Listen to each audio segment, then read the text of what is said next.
Hi, everybody, and welcome once again to my podcast. Today, we're going to talk about the difference between being a manager and being a leader. Managers mitigate against risk. They're all about shoring up their ego. They want to make sure that they get ahead and they don't care who they throw under the bus to get there. Now, a lot of us have been subject to those kinds of managers if we've been in the corporate world. And we lose respect for that person who decides to pass blame on to somebody else rather than taking responsibility for the actions they've taken. And some of us have been privileged to actually work with leaders who, when somebody in their team makes a mistake, takes responsibility for being the leader of that team. They're still going to work with that person to help them improve, or potentially move them out of the organization if there isn't any improvement over time. But they take responsibility for the fact that that person is under their tutelage. They're willing to have their ego take a kicking in order to be that leader. So how does that work in our own lives? How does that work in how we interact in our relationships as well as in the workplace? Are we passing on the blame? It's a common temptation. It's hard to go, wow, I've failed here. I've made a mistake. I could do better, but I didn't see it. It's hard to put ourselves in that very uncomfortable situation of having to look at our own shortcomings, especially if they affect other people. It's much easier to assign blame. Sometimes the blame doesn't get foisted on another individual. Often it's circumstance. You're late getting somewhere. Do you blame the traffic? Or do you recognize that you didn't give yourself enough time to get there? When we're looking at what's going on in our home life, how often, if our partner is upset with us, do we say, I'll take responsibility for that. I could have done better. It's often easier to say, I don't see it the same way you do. I'm looking at that differently. I'm not going to take that on. And that might even be an initial reaction we have. But then maybe we can sit with that and go, did I push their feelings away? Did I disregard it? Even if I thought I handled things differently, how was I perceived by them? Now, that's different from trying to control for people's perceptions, which is what a manager does. They try to manage people's expectations by sometimes even gaslighting. No, that's not what you meant. That's not what you said, blah, blah, blah, blah. That's what we do. But if we're going to be leaders, we have to look at how we are being perceived. This is what I meant. How is it received by the other person?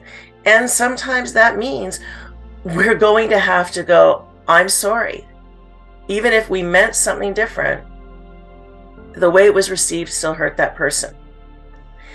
And by creating that opportunity to have a deeper connection, by taking responsibility for the way our comments are received, we actually soften things between the other person and ourselves. So it makes it easier for them to look at their own patterns. Did they receive something a certain way because their pattern is looking for that? Are we communicating in such a way that it triggers the other person's pattern? If we're going to step into leadership, it means that rather than try to manage the expectations and perceptions of other people, we're willing to look at how people experience us in the world. I know when I first started doing my work as a psychic in the Okanagan, when I first moved here, and I would attend referral groups, I actually had somebody come up to me and say, you're kind of intimidating, Benita. I came in very enthusiastic about the kind of work that I do, and I guess the way I was communicating it made people nervous. Let's face it, I'm tapping into people's psyches. That's a very vulnerable position for people to be in when they're working with me. So I had to really ponder that. How is what I'm communicating being received? And over the years, how I communicate things, it's changed so that people understand that they're working with a caring individual, somebody who's going to be gentle with them, help them to understand what's going on. Yeah, sometimes I have to come through more dynamically. It depends on what that person needs, but I'm observing what they need and stepping into that. And ultimately, that's what leadership is. We're looking at what's needed and we're stepping into that. We're taking responsibility for providing for that need, which is very different from saying, you have to accommodate me. You have to accommodate the way I am. And that's the way a lot of people have started to go. There's a lot of people who've gone through trauma and they go the opposite extreme of, you better accept me the way I am. And that enforced individualism that's forced on other people doesn't allow for any fluidity, doesn't allow for any flexibility in terms of how we interact. I think we do have to have responsibility for how we affect the people around us. So there's a balance. If somebody's pattern is designed to always find fault, that might be a situation that you can't really work with. And that's a different matter. But with those folks in your life that you work with on a regular basis, that you interact with, where there's generally a pretty good understanding, if they become upset at something we say or do, the only way we can grow is to say, is there a way I could have communicated that better? Is there something about that person's situation or background I need to bear in mind when I'm communicating? Because the way I say this to one person might not work for somebody else. So there's a difference between mitigating for risk, which means we're trying to control and manipulate other people's feelings in order to get ourselves perceived a certain way, whether that's to climb the corporate ladder or to puff ourselves up in terms of getting our ego satisfied. And being a leader and taking on the responsibility for risk. If I am being perceived this way, is there a better way for me to communicate? Is there a way for me to interact with this person that acknowledges who they are and what they need, as well as acknowledging how I can effectively communicate my needs?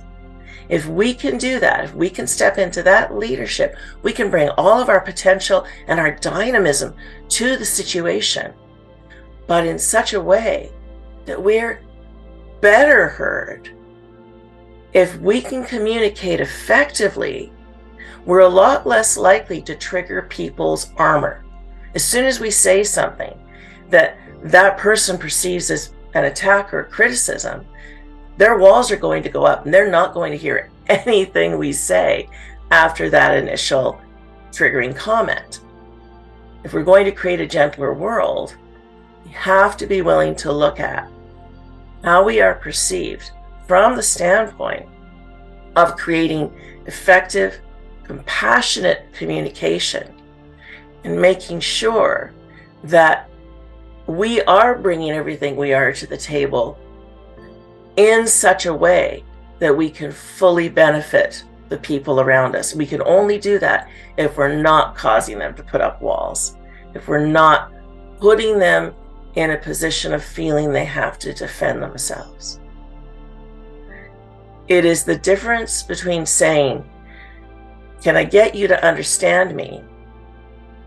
And saying, can I understand the other person enough to communicate in the way that they need?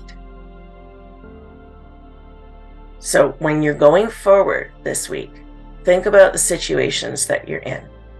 Are you assigning blame? Are you mitigating against risk by trying to control how you're perceived?